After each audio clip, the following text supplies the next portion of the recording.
자, 지금 뭐 중요한 일들이 자꾸 터져서 예. 오래전부터 두 분과 이렇게 대화를 나눠보고 싶었던 주제가 있어요. 선거법인데 또 마침 지금 뭐 민주당에서 특히 선거법을 현재 연동형으로 유지해야 하는가 또는 병립으로 회귀해야 하는가 제3의 대안은 있는가 뭐 이런 논의가 꽤 좀 뭐 급하게 확산되는 느낌이라고 할까요? 그동안 이제 잠재돼 있다가 의원들이 집단으로 나서서 의견을 표명하고 민주당 사정이 지금 어떻게 되는 건가요?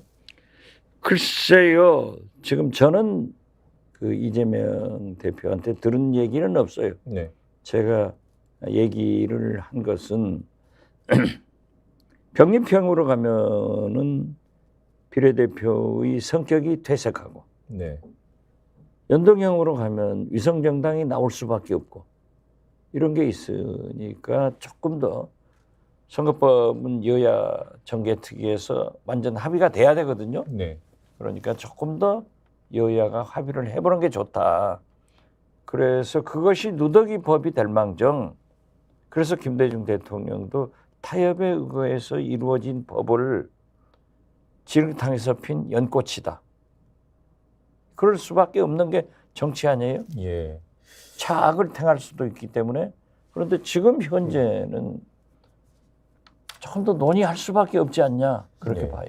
일단 그 어제 이재명 대표의 입장이 담긴 영상이 있어서 그거 먼저 보고 좀 질문을 간단하게 좀 드려보겠습니다. 만약에 내년 총선에서 우리가 일당을 놓치거나 또는 과반을 확보하지 못하거나 이런 상황이 발생하면 지금 이 폭주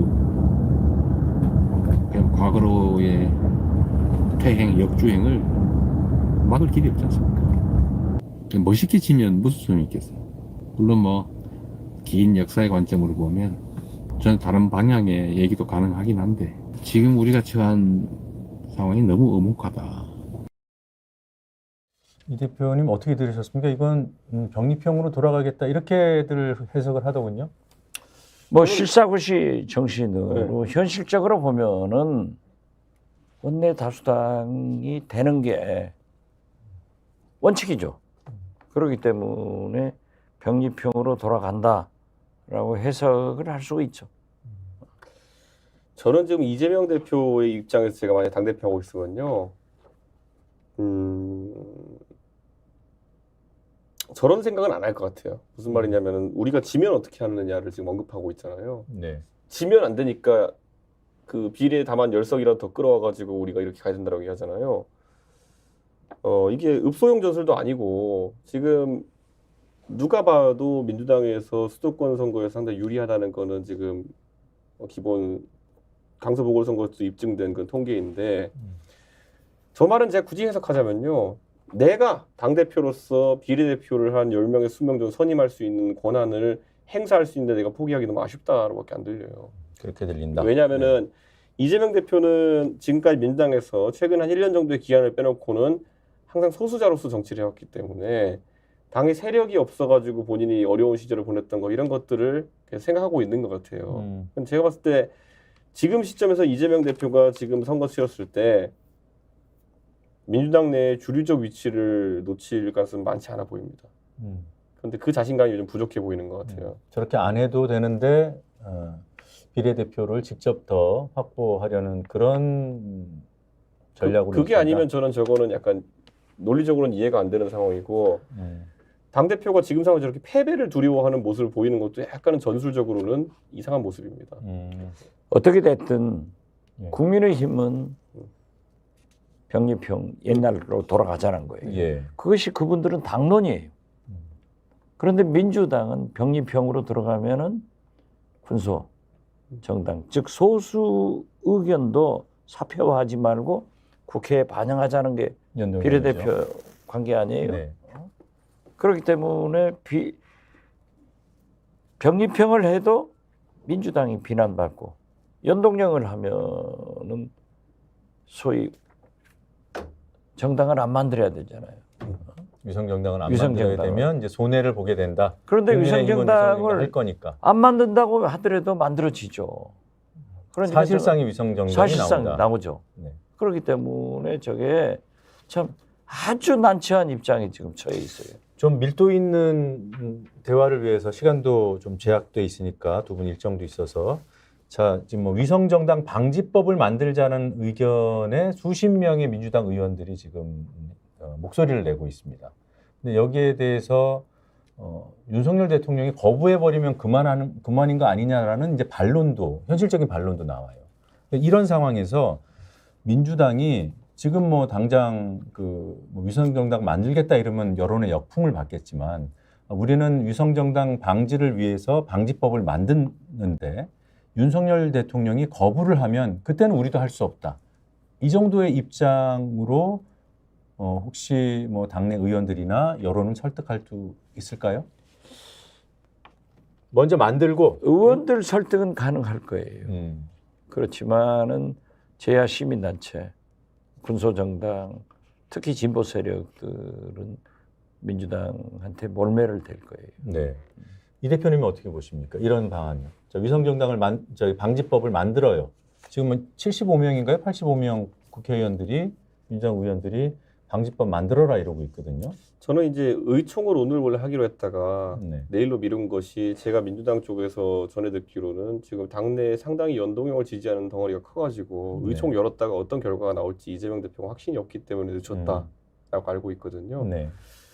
뭐 그렇다고 봤을 때 이재명 대표가 자꾸 변수를 하나로만 생각하는 것 같아요. 나 지면 어떡하지? 나 지면 진짜 뭐 끝나는 거 아닌가? 이런 생각하는 것 같은데요.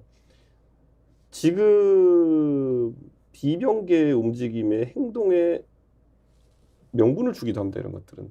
네, 이재명 대표는 자기만 아는 사람이다. 네. 이런 것들. 그런데 그런 변수도 고민하지 않는 것 같고 두 번째로는요. 위성정당 방지법 같은 거를 만든다 해도 탄생할 수는 있습니다. 근데 그렇게 판이 짜여졌을 때 보수보다 진보 쪽이 훨씬 유리합니다. 이건 제가 다 놓고 말씀드린 게 뭐냐면요. 제가 항상 정의당, 기본소득당 이런 데는 그래도 이제 보면은 아주 뭐 당명 자체는 좋은 말들로 포장돼 있어요.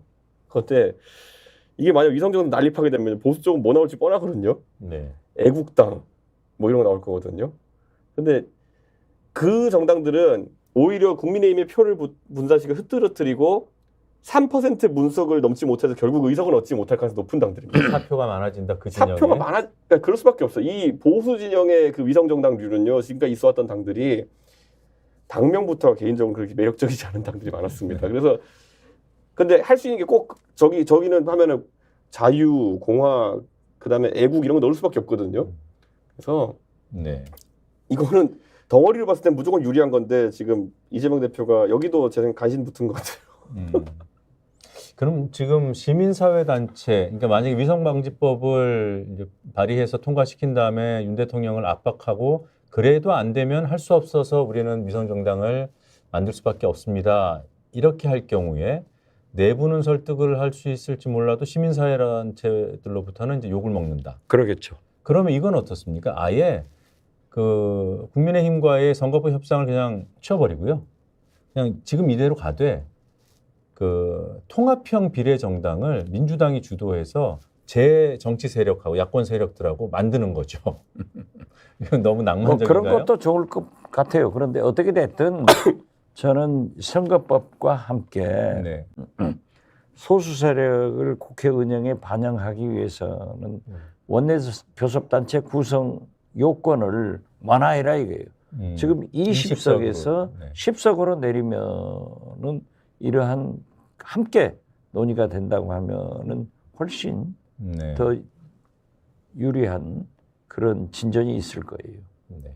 과거에도 보면은 제가 강기가 노회찬, 심상정 네. 의원들하고 민노당이 정의당이 이러한 것을 얘기하기 전에 20석, 10석으로 내리는데 더 역할을 해봐라. 뭐 하다가 말고 그랬죠. 그런데 이번에 네. 이런 비례대표 문제가 논의될 때 저는 한꺼번에 20석에서 10석으로 완화되는 그런 교섭단체 구성 요건의 법이 개정됐으면 좋겠다 이 생각합니다. 그것도 선거법 개정 대상인가요? 그렇죠. 음. 국회법이 국회법, 어떻게 됐든 국회법. 네. 동의하시나요? 비례 교섭단체 기준을 낮추는 것. 저는 뭐 충분히 가능하다 보는데 교섭단체가 이제 사실은 같은 당 사람들만 해드리는 건 아니거든요. 그래서 당끼리 그렇죠. 연합해서 할 수도 있고 그래서 옛날에 선진과 창조의 연대 이런 것도 네. 하고 했는데 지금은 애초에 군소정당의 의석수가 나오기 어려운 구조라는 게 문제인 거겠죠. 그래서 연합 교섭단체를 구성하는 것 이전에 그 한 5랑 7이랑 10 정도는 합쳐야지 20이 되는 거 아닙니까? 근데 지금 네. 보면은 그 시민 뭐 비례정당 이런 거 만들었더니만은 더불어시민당 이런 거 조정훈 의원 같은 사람은 거의 왼쪽 끝 차선에서 오른쪽 끝 차선까지 쫙 가버리잖아요. 한 4년 사이에. 예. 그러니까 이런 상황이 발생하기 그건 뭐 시대 전환이 아니라 자기 전환한 거지 뭐. 그러니까 차선 전환이 너무 빨라가지고 지금 그러는데 예. 저는 이런 제도적 한계도 있다. 지금 예, 알겠습니다.